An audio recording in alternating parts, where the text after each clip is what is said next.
پرانے وقتوں کی بات ہے جب شہر کے بیچوں بیچ ایک پرانا سا محلہ تھا جہاں غریب، درمیانے درجے کے لوگ اور کچھ صاحب حیثیت افراد بھی رہتے تھے۔ ایسے میں نصیر الدین اسی محلے میں ایک بہت بڑے کریانہ اسٹور کے مالک تھے۔ ان کی دکان بہت چلتی تھی۔ اس دکان پر کھانے پینے کی اشیاء کے علاوہ روزمرہ استعمال کی بہت ساری چیزیں ملتی تھیں۔ اللہ نے بڑا فضل کیا تھا نصیر الدین پر۔ سارا دن نصیر الدین کی دکان پر لوگوں کا رش لگا رہتا تھا، خوب کمائی ہوتی تھی۔ ایک روز بہت تیز بارش ہو رہی تھی، ہر طرف پانی ہی پانی تھا۔ ایسے میں کوئی 10-12 سال کا بچہ نصیر الدین صاحب کی دکان کے سامنے آ کر کھڑا ہو گیا۔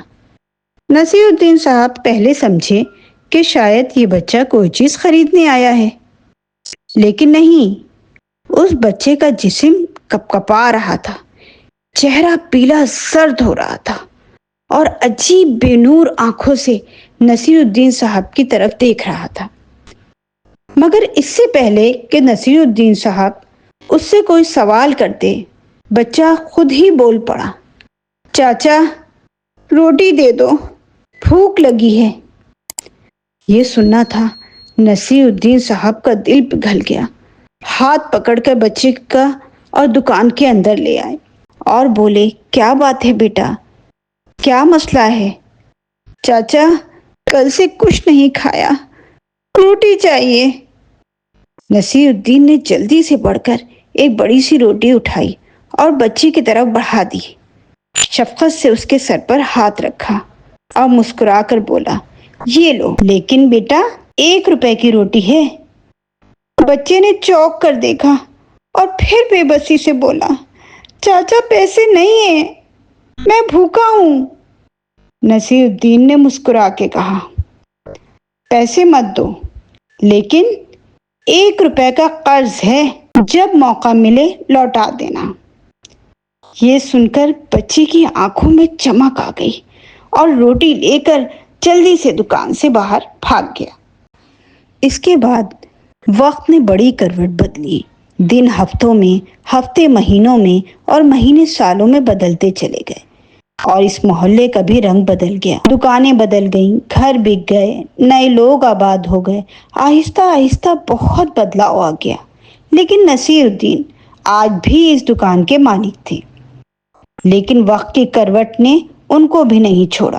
اچھا خاصا چلتا ہوا کاروبار اجڑ کر رہ گیا اور وہ دکان جس کے اندر چیزیں ہی چیزیں بھری ہوئی تھی آج بالکل خالی ہو گئی تھی، سوائے چند ایک اشیاء کے۔ تو کوئی اس دکان کی طرف پھٹکتا بھی نہیں تھا۔ مختصر یہ کہ نصیر الدین کے حالات اب بہت خراب ہو چکے تھے۔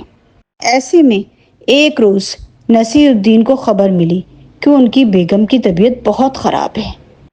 فوراً گھر کی طرف روانہ ہوئے، بیگم کو ایمبولنس کے ذریعے ہاسپٹل میں شفٹ کیا، جہاں اس کا بروقت علاج شروع ہو گیا۔ بیوی کا علاج تو تسلی بخش تھا، لیکن سارا وقت نصیر الدین یہی سوچ سوچ کر پریشان تھے کہ آخر کیسے اس ہاسپٹل کا بل ادا کریں گے۔ لیکن کیا کرتے، بیوی کی جان بچانے کی خاطر یہ قدم تو اٹھا ہی چکے تھے۔ آخر کار 2 دن ڈاکٹروں کی بہت جدوجہد کے بعد بیوی کی طبیعت ٹھیک ہو گئی اور آج بیوی کی چھٹی ہونی تھی۔ نصیر الدین بہت پریشانی کے عالم میں ریسیپشن کی طرف بڑھے۔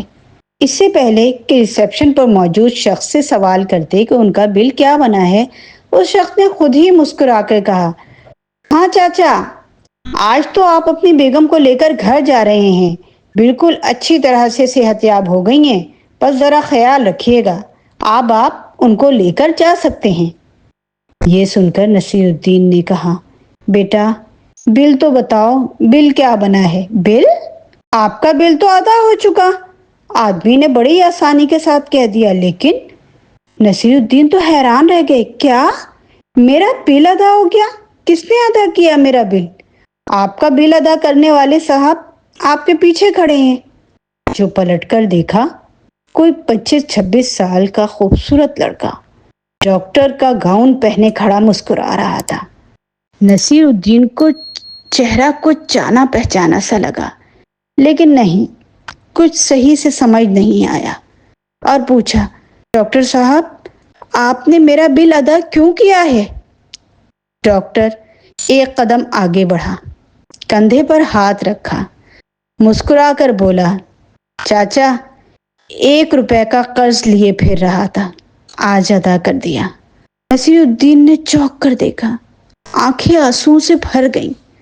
ڈاکٹر کو بڑھ کر سینے سے لگا لیا اور آنسو بھری آنکھوں سے بولے، بیٹا کیا خوب قرض ادا کیا ہے تم نے۔